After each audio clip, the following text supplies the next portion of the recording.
बिस्मिल्लाहिर्रहमानिर्रहीम। अस्सलाम वालेकुम। मैं तारिक गुराया गलबात में आपकी खिदमत में हाज़िर हूँ।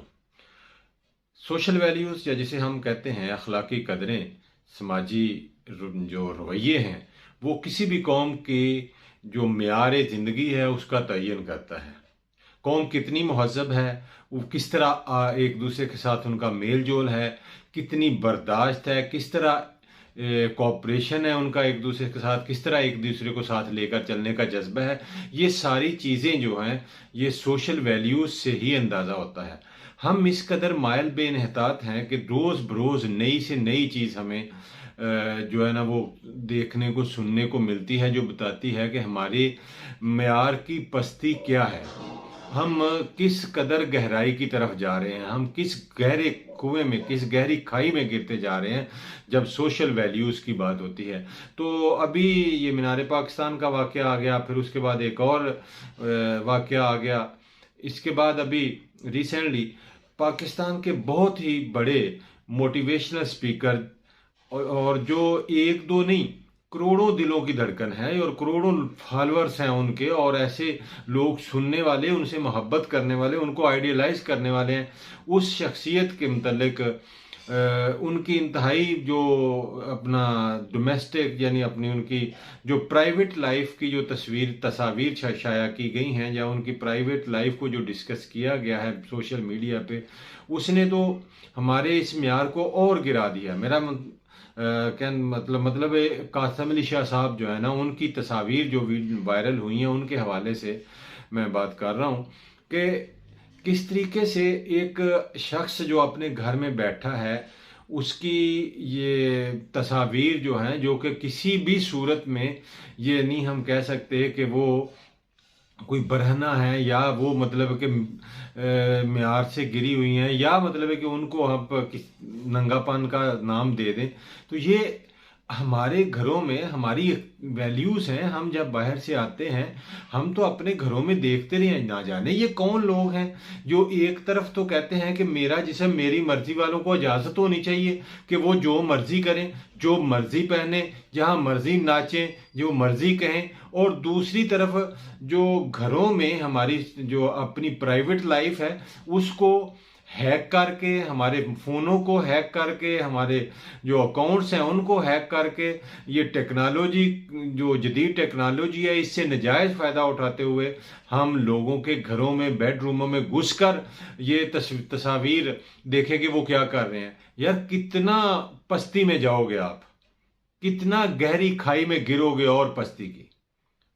कुछ हमें शर्म होनी चाहिए, कुछ इस तरह के लोगों को हया होनी चाहिए कि हम आम हमारी रूटीन है। हमने तो खुद देखा है कि हमारे वाले साहब भी बाहर से आते थे तो शर्ट उतार देते थे, धोती पहनते थे। हम खुद इस वक्त गर्मी के मौसम में बाहर से आते हैं, खा एसी लगा हो ना लगा हो, हम आते हैं, आके चेंज करते हैं, बास का ईजी ड्रेस पहन लेते हैं जिसमें कभी बनियान पहनी होती है, कभी नहीं भी पहनी होती, थोड़ी देर ऐसे सस्ता लेते हैं।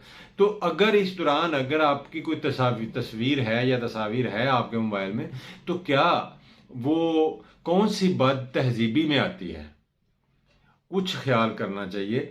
अगर हम इस तरह अपने नामवर लोगों को बदनाम करेंगे और सस्ती शोहरत हासिल करें, असल मकसद क्या है कि ये सोशल मीडिया ने, ये यूट्यूब ने, इन चीज़ों ने सब जो है ना, जो नॉर्म्स थे उनको बदल दिया था। ये चंद लोग थे जो आते थे टीवी पे, वो सब अपने आप को अकले कुल समझते थे, किसी की हुकूमत ख़त्म कर दी, किसी को बादशाह बना दिया, किसी को गिरा दिया।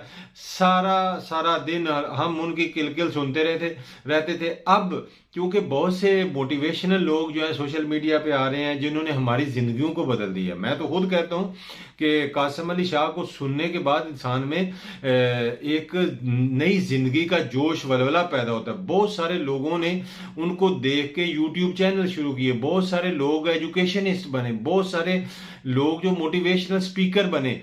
तो इस शख्स की खिदमात को तो किसी सूरत में भी हम उनको अपना पे नहीं कर सकते।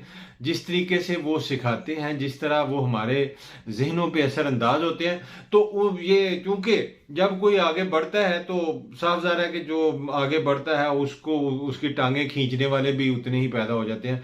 तो यही हुआ है कि कुछ ऐसे बदखा लोग जिनको कासिम अली शाह की कामयाबियां और कासिम अली शाह के जो फैन फॉलोइंग थी वो उससे जेलस थे, उस जेलसी में आके उन्होंने ये बेहुदा हरकत की है। मैंने कासिम अली शाह को खुद भी सुना है, उनके एक दोस्त से बात हुई तो उन्होंने कहा कि ये तो मामूल है कि हम कभी घर में स्विमिंग पूल पे जाते हैं या कहीं भी जाते हैं किसी होटल में, तो स्विमिंग पूल में बंदा चेंज ओवर कर रहा होता है, शर्ट कर उतारता है तो तस्वीर बन जाती है।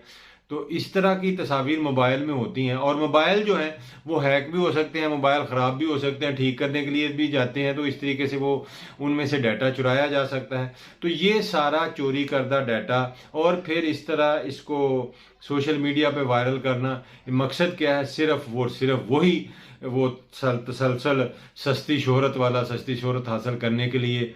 तो आप ये सोच लें कि अल्लाह रब्बुल इज़्ज़त कहता है कि व तइज़्ज़ु मन तशा व तज़िल्लु मन तशा, अल्लाह ताला के हाथ में है इज़्ज़त और ज़िल्लत।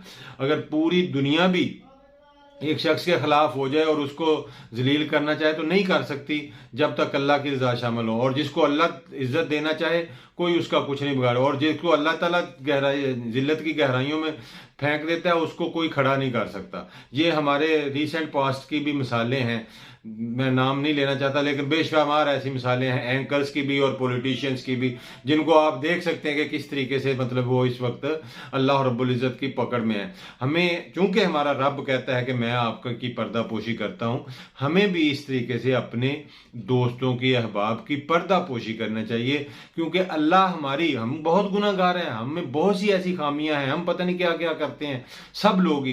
तो हम अल्लाह ताला हमें इज्जत दिए हुआ है, अल्लाह ताला इसके बावजूद हमारा भरम बनाए हुआ है। जब अल्लाह ताला हमारा भरम बनाए हुए तो हमें भी दूसरों के भरम को नहीं तोड़ना चाहिए, दूसरों के बेडरूम में झांक झांक के नहीं देखना चाहिए, दूसरों की प्राइवेट लाइफ में झांक झांक कर नहीं देखना चाहिए, और दूसरों की गर्दनों पे पांव रख कर अपनी मंजिल को हासिल करने की कोशिश नहीं करनी चाहिए। इस दुआ के साथ अल्लाह ताला हम सब का हामी नासिर हो। अस्सलाम वालेकुम।